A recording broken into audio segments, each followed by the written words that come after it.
Yashodhara Nagar police ठाण्याच्या हद्दीतील राजीव गांधी नगर पुलाखाली गुरुवारी पहाटे खळबळजनक घटना घडली। परिसरातील कुख्यात गुन्हेगार आणि top most history sheeter Sameer Shaikh उर्फ येडा शमशेर खान याची कोयते आणि बेसबॉलच्या बॅटने निर्घृण हत्या करण्यात आली।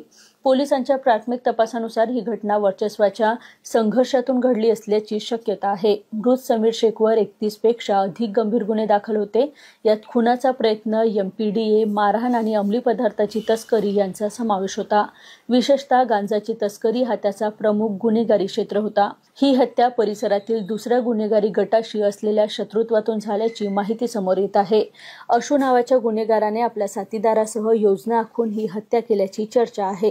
विशेष म्हणजे ही घटना अशूच्या घराजवळ घडली असून तो सध्या फरार आहे।